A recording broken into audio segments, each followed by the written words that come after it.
Et salut à tous, c'est Stay Geek. Aujourd'hui, une nouvelle vidéo. Aujourd'hui, comme vous pouvez voir, on va parler d'alimentation.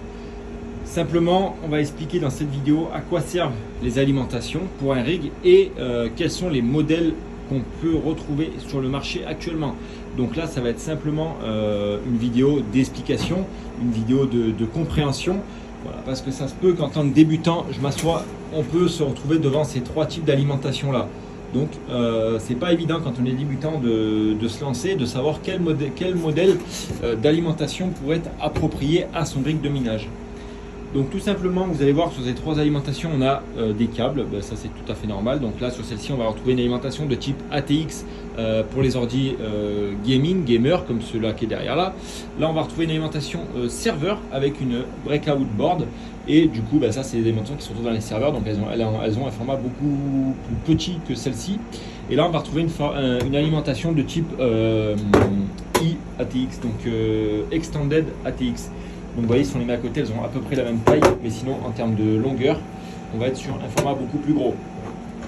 Alors ensuite, ces trois alimentations-là vont avoir des puissances différentes. Après, vous pouvez avoir n'importe quelle alimentation sur vos rigs, ça peu importe. Mais là, vous voyez que sur celle-ci, donc ça c'est une alimentation de chez AliExpress, donc on retrouve les 1800 watts en 80 plus Platinum. Donc ça, on retrouve plutôt les certifications qu'on retrouve en fait sur les alimentations d'ordinateurs gamer, j'ai envie de dire, de nos certifications européennes. Donc là, 80 plus Platinum, normalement, il me semble qu'on est autour des alentours des 87% d'utilisation. Donc vous faites 1800 fois 87% et ça vous donne la puissance maximum, la puissance maximale à utiliser. Sur celle-ci, alors comme vous pouvez voir, hein, donc c'est assez facile à comprendre, en puissance maximum là on est sur du 1200 watts. Donc 1200 watts, celles-ci elles ont des certifications 92 Platinum, donc c'est pareil, c'est 87%. Et celle-ci on va retrouver, donc là on va retrouver donc P750GM, donc c'est une gigabit, hein, bon elle était sur un rig mais bon faut que je la remonte. On est sur 750 watts en 80 plus Gold. Donc c'est pareil, donc 80 plus Gold, on est sur du 82% si je dis pas de bêtises. Donc vous voyez 750 watts et donc vous faites 750 que multiplie par 82, 84%. Ensuite sur les alimentations, donc ces deux alimentations là vont être totalement différentes de celle-ci. Donc celle-ci là vous allez retrouver tous les câbles en fait qui vont être nécessaires pour alimenter alors le CPU, la carte mère, les disques durs, les cartes graphiques, etc. Donc là on a du SATA, on a du Molex, on a du 8 pins processeur et du 24 pins pour la carte mère. Au contraire de ces alimentations là, on va retrouver uniquement, vous voyez, donc pour celle-ci, on va retrouver uniquement du port PCI 6 pins. Donc ce port PCI 6 pins en fait ils sont faits pour être branchés avec des dédoubleurs. Voilà. Ils sont faits pour être branchés donc soit directement comme ça pour alimenter les griseurs ou soit connectés comme ça pour venir en fait sur des dédoubleurs pour venir dédoubler en fait la connexion. Donc bref, donc celle-ci, mais bon d'habitude ces alimentations là sont plutôt utilisées uniquement pour alimenter les riseurs des rigs. Donc je vais vous en montrer un tout de suite si j'en trouve un sous la main.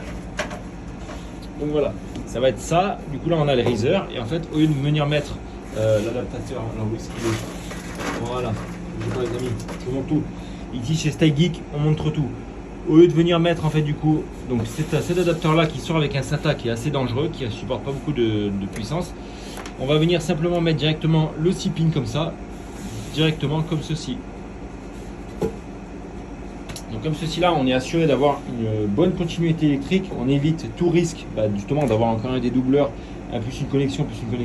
Là on va directement de l'alimentation au riser. Ça évite du coup les faux contacts, ça évite du coup d'avoir des petits incendies par-ci par-là. Donc celle-ci c'est des très bonnes alimentations. Donc je ne l'ai pas encore testé, celle-ci elle m'a été envoyée par un abonné, du coup je lui ai racheté, donc dédicace à toi Fabien si tu te reconnaîtras de toute façon.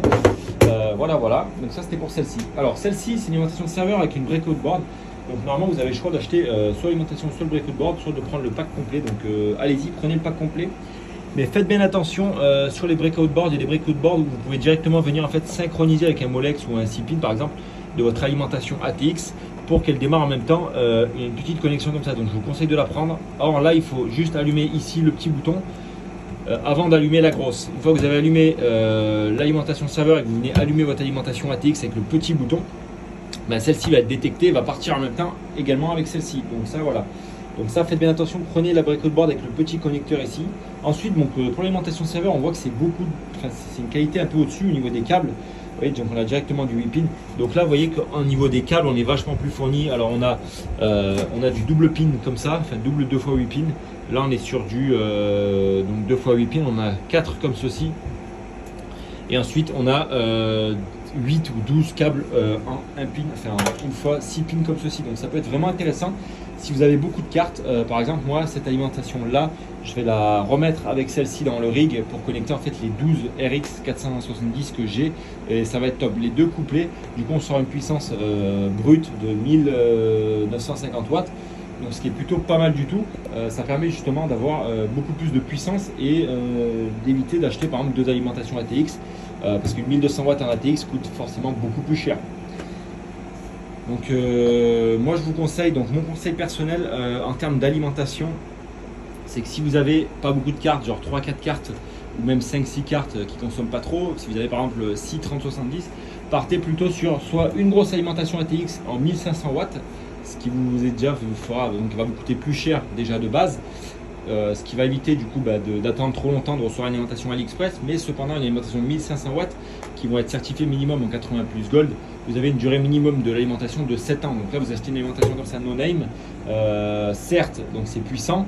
Vous allez vous retrouver avec on va dire une garantie, une utilisation, parce que voilà, avec 1800 watts, vous avez largement le temps. C'est rare que si vous coupez cette alimentation avec une autre alimentation, vous allez justement venir utiliser toute la puissance des deux alimentations couplées. Bon, ça peut arriver, mais justement, il faut garder cette marge de sécurité pour que l'alimentation puisse perdurer le maximum.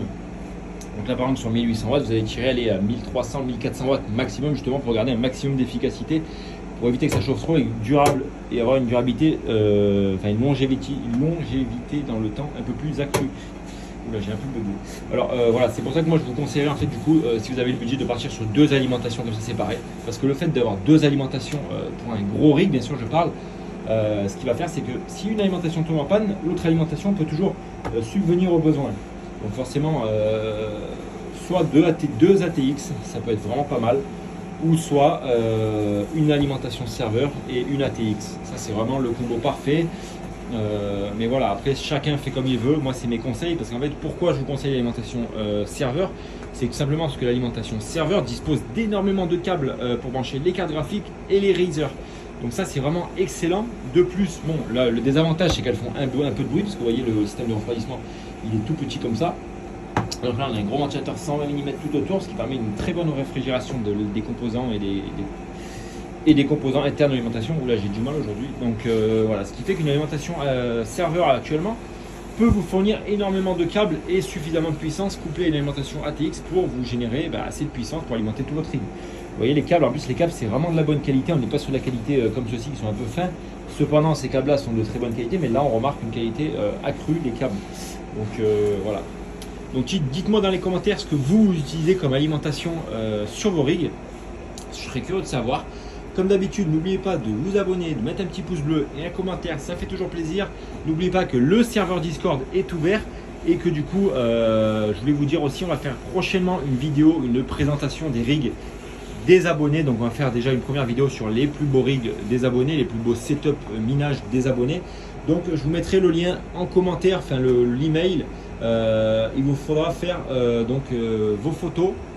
Donc ajoutez les photos, au moins 3 photos minimum, la description de vos châssis, de vos cartes, enfin la description de votre matériel en général, la puissance que vous générez avec votre rig, et bien sûr le prix total de revient de votre rig. Et bien sûr pensez à des photos en bonne qualité avec de la lumière et tout, en 1080p minimum, ça serait le top. Le lien, donc ça sera, je vous donne l'email en bas. Pensez à envoyer vos fichiers avec un logiciel de conversion, donc Smash ou WeTransfer. Mais Smash ça serait quand même meilleur. Donc voilà, merci à vous. On va faire plusieurs épisodes sur la série comme ça des rigs des abonnés. Donc je vous laisse checker ça. Faites de belles photos et franchement faites-moi kiffer, et la vidéo sortira très bientôt. En tout cas c'était Stay Geek et je vous remercie. Je vous dis à demain pour une nouvelle vidéo.